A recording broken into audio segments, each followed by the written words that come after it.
Tugþúsundir Palestínumanna á Gaza lögðu í morgun af stað heim eftir að hafa hrakist á flótta. Prófessor í sögu Mið-Austurlanda segir vopnahlé sem tók gildi í morgun vera viðkvæmt og að brugðið geti til beggja vona. Margrét Kristín Blöndal, tónlistarmaður, er laus úr haldi Ísraela. Utanríkisráðherra fordæmdi handtöku hennar í dag.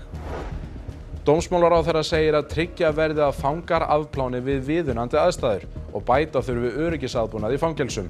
Mohammad Kourani, fangi sem er metinn stórhættulegur, hefur verið fluttur á réttargeðdeild á Kleppi. Framkvæmdir við varnargarða norðan Grindavíkur hófust í morgun. Jarðverkfræðingur segir markmiðið að vernda bæinn og innviði fyrir mögulegu hraunflæði en gosið getur á hverri stundu.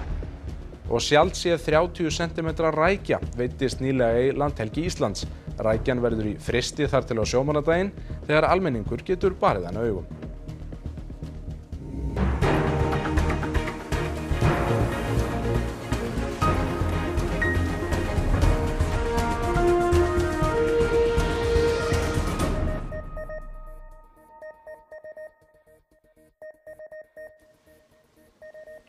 Komiði sæl.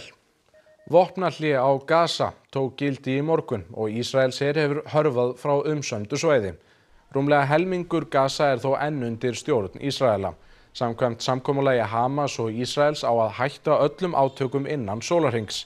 Þá afhenda Hamasliðar gísla innan 72 tíma og Ísraelar láta úr haldi tæplega 2000 Palestínumenn sem haldið hefur verið í fangelsum í Ísrael. Tugþúsundir Palestínumanna lögðu í morgun af stað til síns heima.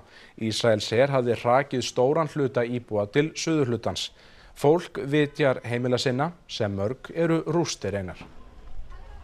بدي ارجع ثاني على الشمال وهين واقف على حاجز نسريم عسبت القى لي مأوى اقعد انا وعيالي فيه واولادي انا 12 نفر ولا بنجد لنا مأوى شايف ونتمنى انه نرجع ونلاقينا مأوى في مدرسه في مخيمات عسبت نقدر نعيش غاد. جينا بدنا نشوف بيتنا الحمد لله لقيناها بلد ملهاش معالم. بلد ملهاش معالم طبعا كله دمار. هذه اللحظات معجزة بالنسبة لنا، يعني الحمد لله وقف القتل أهم شيء، وقفت الإبادة، وقف التهجير، وقف النزوح، حنبدأ من جديد ونعمرها من جديد إن شاء الله. Magnús Þorkell Bernharðsson, prófessor í nútímasögu Mið-Austurlanda, segir erfitt að segja til hvort vopnahléið haldi. Til skamms tíma séu þetta þó jákvæðar fréttir, fólk fái að borða og Ísraelar virðist hafa hætt þungum árásum.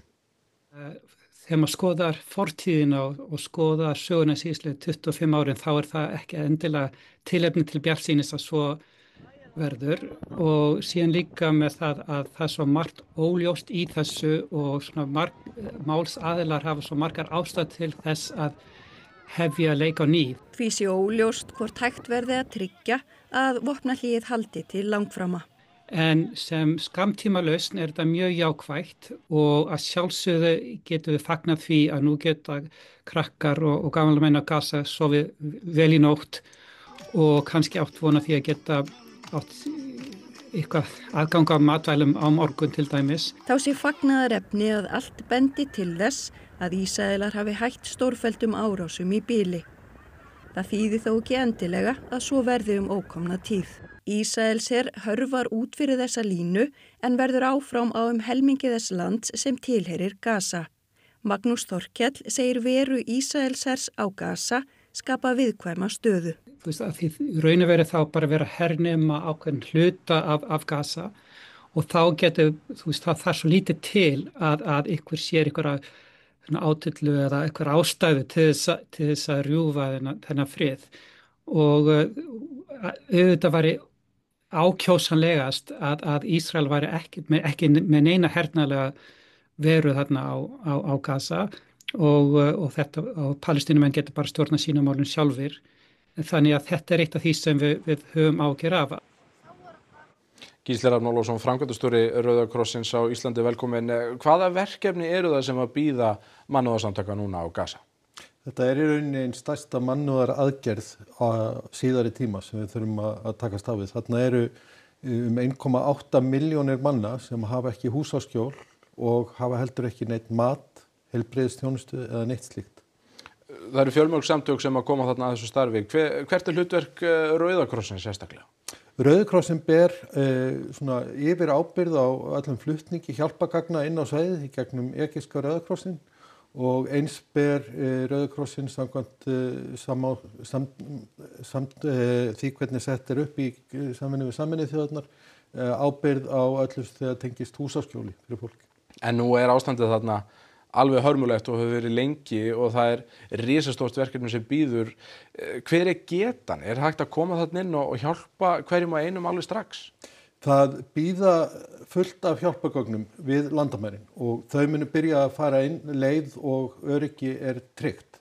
En það stórt vandamál framundan og þess vegna hafa landsfélög Rauða krossins um allan heim og fleiri hjálparsamtök sett af stað safnanir til þess að tryggja það að hægt sé að veita þarna aðstoð, ekki bara næstu daga og vikur, heldur næstu mánuði og jafnvel ár. En hvernig aðstæður eru þetta? Hvaða neyð og hvers konar neyð sárust?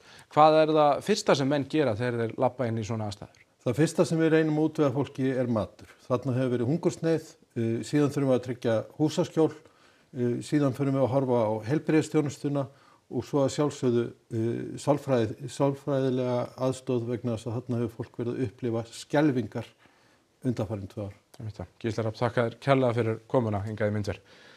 Þessu tengt, því Margrét Kristín Blöndal aðgerðarsinni og tónlistarkona laus úr haldi Ísraela og á leið heim til Íslands. Hún mun þó stoppa fyrst í Amsterdam þar sem hún hittir fjölskyldu sína. Magga Stína var handtekin fyrir 3 dögum síðan af ísraelska hernum ásamt öðrum meðlimum frelsisflotans á leið sinni til Gaza. Áætlun flotans var að koma hjálpargögnum til Palestínumanna. Þeir sem teknir voru til fanga voru vistaðir í Kitsiot fangelsinu. Salvör Gullbrá Þórarinsdóttir, dóttir Möggu Stínu, segir að móðir sín hafi flogið frá Ísrael í morgun og lenti í Istanbul, höfuðborg Tyrklands, í kringum hádegi. Þaðan heldur hún til Amsterdam og búast við að hún lendi þar seint í kvöld. Utanríkisráðherra fordæmir að fólk sé handtekið fyrir að reyna að koma hjálpargögnum á stríðshrjáð svæði. Þrýsta verði á Ísrael að virða alþjóðlega skuldbindingar. Strax og við vissum að það væri Íslendingur á leiðin út, þá höfðum við samband við ísraelsk stjórnvöld og mynduðu á að það yrði að virða alþjóðalög en ekki síst mannréttindaskuldbindingar sem að þau hafa undirgengist eins og fleiri þjóðir. En það alveg ljóst að það náttúrulega ekki hægt annað heldur en að fordæma það að fólk sé handtekið sem að berjast fyrir því að stór hópur fólks þjóðar fái mannúðaraðstoð og hjálp í miklum hörmungum. Nú ráðherrann segir hins vegar ekki koma til greina að slíta stjórnmálasambandi við Ísrael og tekur fram að það hefði til dæmis flækt samskipti íslenska stjórnvalda við Ísrael í máli Möggu Stínu. Fjölskylda hennar sendi frá sér yfirlýsingu í vikunni með kröfu að stjórnmálasambandi yrði slitið.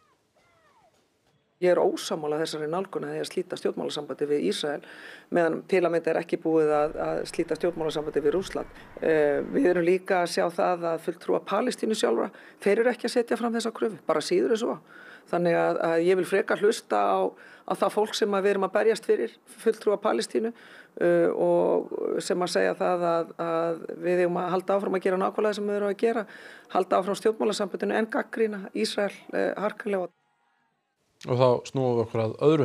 Ný geðræktari miðstöð getur hjálpað þeim sem bíða eftir geðheilbrigðisþjónustu á Austurlandi en duga þó ekki til að svara ákalli bætta þjónustu. Þetta segir yfirsálfræðingur á Heilbrigðisstofnun Austurlands. 10 til 12 vikna biðlisti eftir viðtali hjá geðheilsuteymi stofnunarinnar. Geðræktarmiðstöð Austurlands var opnuð á Egilsstöðum í dag. Sams konar miðstöð verður opnuð á Reyðarfirði. Markmiðið að efla tengsl einstaklinga við samfélagið. Áhersla verður lögð á jafningjastuðning þar sem fulltrúar notenda veita hjálp út frá eigin reynslu af bata. Okkur hefur vantað mikið að hafa sama stað, samkomuhús fyrir fólk sem kannski á leiðinni inn í endurhæfingu, grunnendurhæfingu, en líka bara fólk sem í rauninni búið, á örorku, þarf að rjúfa einangrun og að upplifa sig einmanna. Það ekki nóg að vera bara með ambúlansþjónustu og heilsugæslu, þessi fólk kemur og sækir stök viðtöl, heldur að þessi líka svona staður að þessi fólk getur komið saman. Ákall hefur verið eftir bættri geðheilbrigðisþjónustu á Austurlandi en mun geðræktarmiðstöðin svara því kalli. Nei, það gerir það nú ekki. Enda þurfum við að bara halda áfram að byggja upp okkar geðheilbrigðisþjónustu á HSA. En við erum í dag með fleiri stöðugildi heldur en við vorum áður, en við erum samt líka bara ennþá með biðlista. Davíð Brynjar Sigurjónsson hefur þurft að nýta sér þjónustu geðheilsuteymis Heilbrigðisstofnunar Austurlands. Helstu áskoranirnar eru þær að það skortir náttúrulega bæði sálfræðinga og geðlækna þjónustu. Þannig að biðlistarnir eru frekar langir. Geðheilsuteymið tekur 400 viðtöl á mánuði. En það er samt 10-12 vikna biðlisti hjá okkur sem segir okkur bara það, okkur vantar 1-2 stöðugildi í viðbót. Biðtíminn í bataferli getur verið það erfiðasta í bataferlinu og í mínu tilfelli þurfti ég til að mynda að bíða í 6 mánuði eftir þjónustu og á þeim tíma þá geta menn komist svolítið djúpt í dalnum og þetta úrræði mun geta aðstofa fólk við að halda félagslegri virkni og vera ekki að lokast af inni hjá sér. Dómsmálaráðherra segir að miklir vankantar séu í fangelsiskerfinu og að tryggja verði að fangar afpláni við viðunandi aðstæður. Stór hættulegur fangi sem vistaður var í einangrunarklefa í heilt ár er komin á réttargeðdeild eftir ítrekaðar ábendingar frá fangelsisyfirvöldum að finna honum annað úrræði. Það blasir við að í mjög langan tíma og raunar allt of langan tíma hafa fangelsismálin mætt afgangi á hinu pólitíska sviði. Geðheilbrigðismál fanga hafa verið til umfjöllunar að undanförnu, síðast í Kveik í vikunni, þar sem fjallað var andlega veika fanga sem hafa þurft að afplána jafnvel vikum og mánuðum saman í einangrunarklefa, þar sem þeir eru taldir hættulegir sjálfum sér eða öðrum. Í einangrunarklefanum er ein dýna á gólfinu og ekkert annað. Svona umfjöllun er þetta sár og sýnir okkur að það eru stórir og miklu vankantar í kerfinu. Fangelsin hafi lengi verið vanfjármögnuð en að úr því verði bætt. Þá sé verið að taka fangelsismál til gagngerrar endurskoðunar í samráði við heilbrigðisráðuneytið, en þar er unnið við að færa geðheilbrigðismál frá heilsugæslunni til Landspítalans.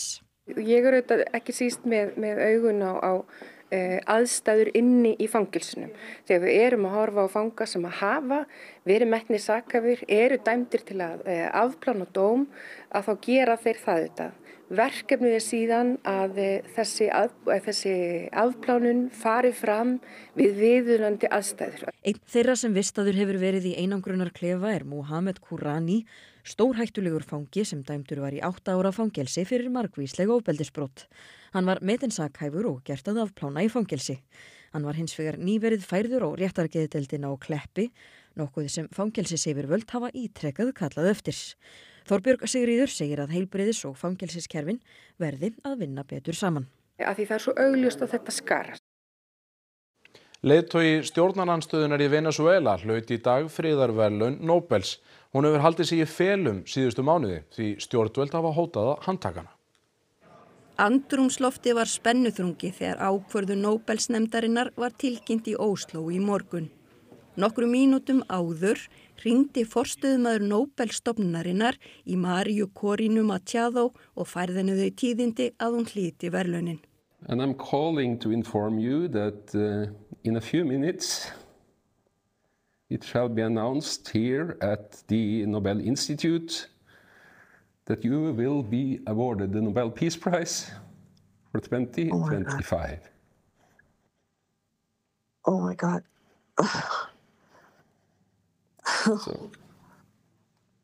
So the warmest congratulations to you, Maria. Thank you so much, but I hope you understand this is a movement. This is a achievement of a whole society. I am just one person. Maria Corina Machado er leiðtogi stjórnarandstöðunar í Venesúela. Stjórnvöld meinuð henni að bjóða sig fram í forsetakosningum í fyrra, en henni tókst að sameina ólíkar fylkingar í stjórnarandstöðunni og milljónir landsmanna að baki Edmundo González í kosningunum. Nicolás Maduro var þó úrskurðaður sigurvegari og er á sínu 3. kjörtímabili. Víða heim voru kosningarnar álitnar hvorki frjálsar né réttlátar og mótmæli brutust út í Venesúela.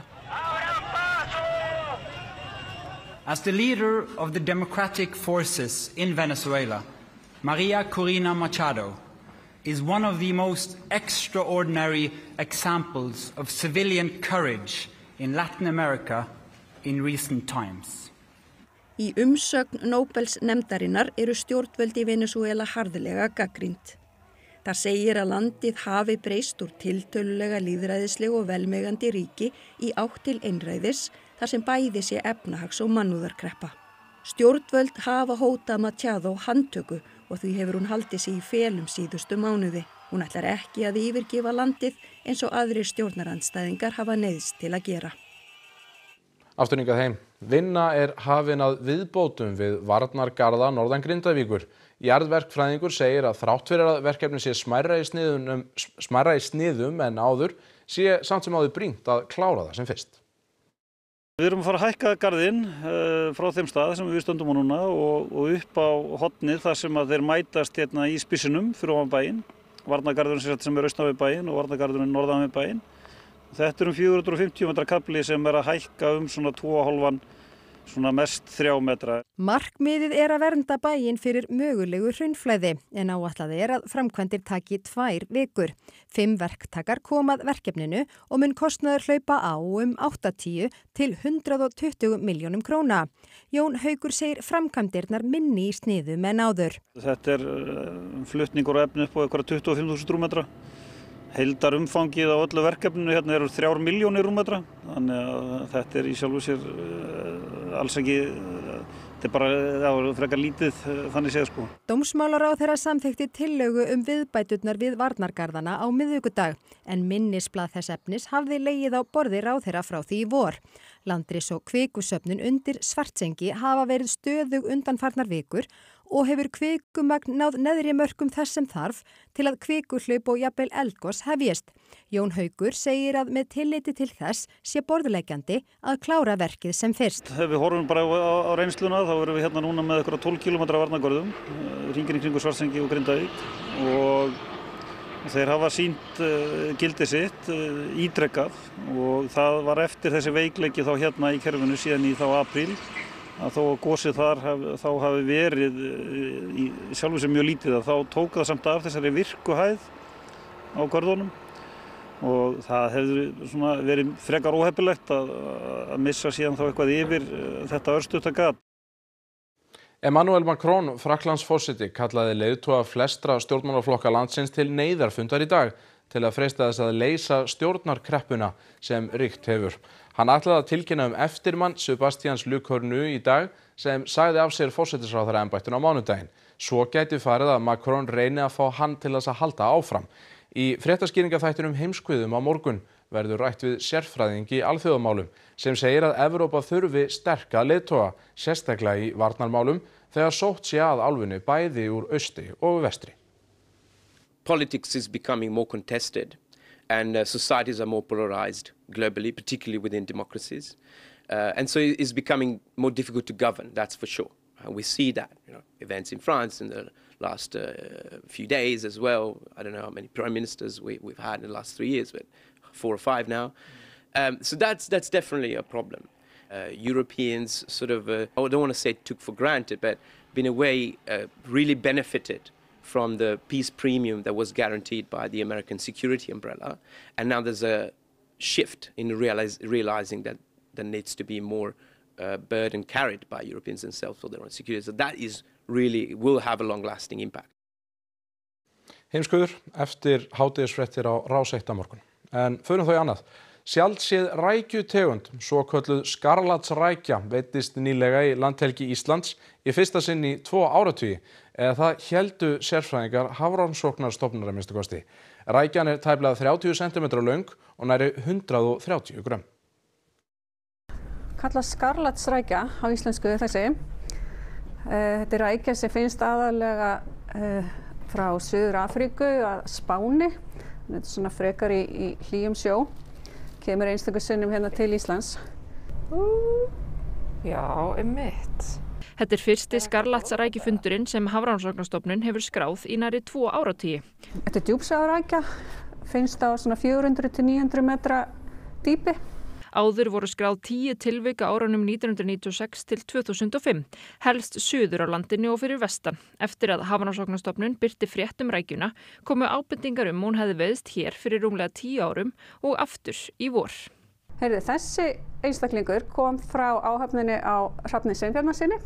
Mjög gaman þegar við erum að fá einmitt svona sjaldgæf eintök, sjaldgæfi tegundir. Það er mjög gaman að fá, líka til að við getum skráð þetta í grunninn hjá okkur. Þannig að við getum fylgst með hvar hún að finnast og hvenær. Þessi rækja fannst fyrir suðaustan land á svipuðum slóðum og áður. Þessi rækja, hún er tæplega 28 cm að lengd og við getum sett hana hérna á og séð hvað hún er þung. 126 gram. Það er mikið fyrir rækja. Þessi rækja, hún er bara orðin sýningareintak hjá okkur, þannig að nú pökkum við henni bara saman og setjum hann aftur inn í frysti og tökum hana fram á sjómannadeginu, þar sem hún verður til sýnis fyrir almenning. Rúnar Júlíusson, rokkgoðsögn, hefði orðið áttræður á árinu. Synir hans slá því til minningar tónleika í Bæjarbíó í Hafnarfirði í kvöld og þar er Sunna Karen Sigurðardóttir. Já, og þetta er að bresta á eins og við sjáum og heyrum, en þetta er ekki beinlínis hefðbundnir tónleikar, þetta verður tónlist í bland við sögur. Og það eru einmitt bræðurnir, synir Rúnars Júlíussonar, Baldur og Júlíus, sem að heiðra minningu pabba síns í kvöld. Þið hljótið eiga margar skemmtilegar sögur á. Jú, við förum í gegnum alveg fullt af sögum í kvöld. Byrjum bara byrjunni þegar að hljómar urðu fyrsta íslenska Bítlahljómsveitin með lögum frá Gunnar Þórðar, Fyrst í kossinn og Bláu augu þín. Og þeir fóru með þessi lög til Svavars Gessonar, en Gunni hann samdi alltaf lög á ensku. Svavar sagði að þetta gengur ekki, strákar, þið verða að fá íslenska texta. Óla Kaukur gerði íslenska texta, en þeir héldu keppvíska hreimnum. Þannig að Gerður G. Bjarklind, hún sagði mér ég skildi aldrei hvaða kassa þeir var að syngja því að pabbi syng Fyrst í kassin, kist í rjáðalanga, bara með svona góður hreim. Einmitt. En hann á nokkuð fjölbreyttan feril, það er ekki bara hljómar.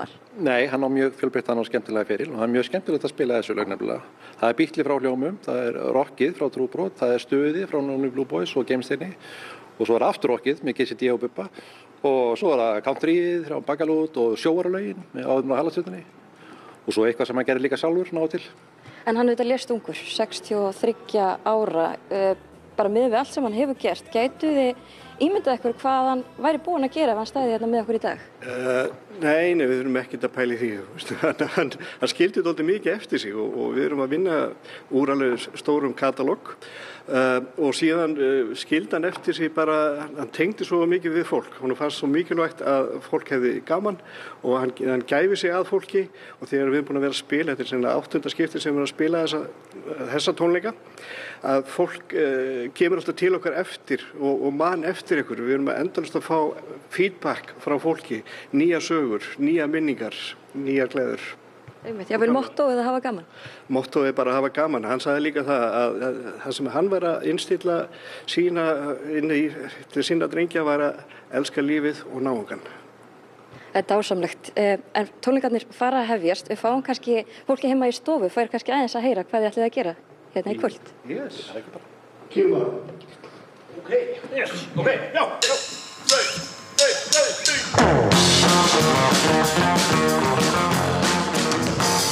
Fyrsta kossin, ég kyssti róna vanga, þennan kossin er minn, munar að daga langa.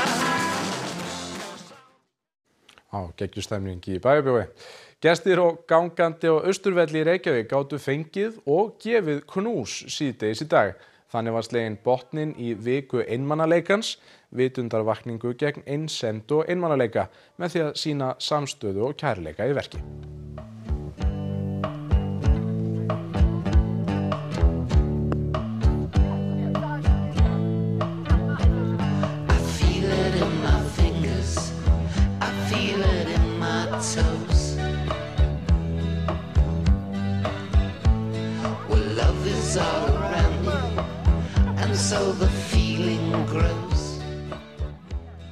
Kíkjum þó á veðrið. Á morgun verður suðlæg átt á landinu, fremur hægur vindur framan af, en hvessir nokkuð vestan til þegar líður á daginn. Þurrt að mestu norðaustanlands, en annars skýjað og þungbúið með rigningu eða súld og talsverð úrkoma á Vesturlandi annað kvöld. Hiti verður á bilinu 6 til 14 stig, nánar það eftir íþróttafréttir. Ísland mætir Úkraínu í undankeppni HM karla í fótbolta í kvöld. Leikurinn fer fram á fullum Laugardalsvelli og við tökum stöðuna. Dansparið Hanna Rún Óladóttir Basev og Nikita Basev eru komin í efsta sæti heimslista Alþjóða dansíþróttasambandsins, fyrst íslenskra danspara. Við förum svo yfir helstu úrslit úr úrvalsdeildum karla í körfu og handbolta, allt saman í íþróttafréttum hér eftir fréttir. Rauðum þá upp helstu atriði þessa fréttatíma. Tugþúsundir Palestínumanna á Gaza lögðu í morgun af stað heim eftir að hafa hrakist á flótta. Prófessor í sögu Mið-Austurlanda segir vopnahlé sem tók gildi í morgun vera viðkvæmt og að brugðið geti til beggja vona. Margrét Kristín Blöndal, tónlistarmaður, laus úr haldi í Ísraela. Utanríkisráðherra fordæmdi handtöku hennar í dag. Dómsmálaráðherra segir að tryggja verði að fangar afpláni við viðunandi aðstæður og bæta þurfi öryggisaðbúnað í fangelsum. Mohammad Kourani, fangi sem metin stórhættulegur, hefur verið fluttur á réttargeðdeild á Kleppi. Framkvæmdir við varnargarða norðan Grindavíkur hófust í morgun. Jarðverkfræðingur segir markmiðið að vernda bæinn og innviði fyrir mögulegu hraunflæði, en gosið getur á hverri stundu. Og sjaldséð 30 cm rækja veiddist nýlega í landhelgi Íslands. Rækjan verður í frysti þar til á sjómannadaginn þegar almenningur getur barið hana augum. Komið að lokum hjá okkur. Við segjum áfram fréttir í útvarpi og á rúv.is allan sólarhringinn, en við kveðjum að sinni, verið sæl.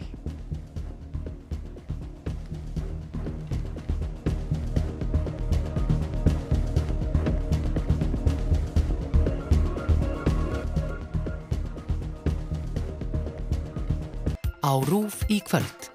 Endaskipti, Changing Ends, breskir gamanþættir byggðir á minningum grínistans Alans Cars uppvaxtarárin í Northampton á 9. áratugnum. Sarah Brown,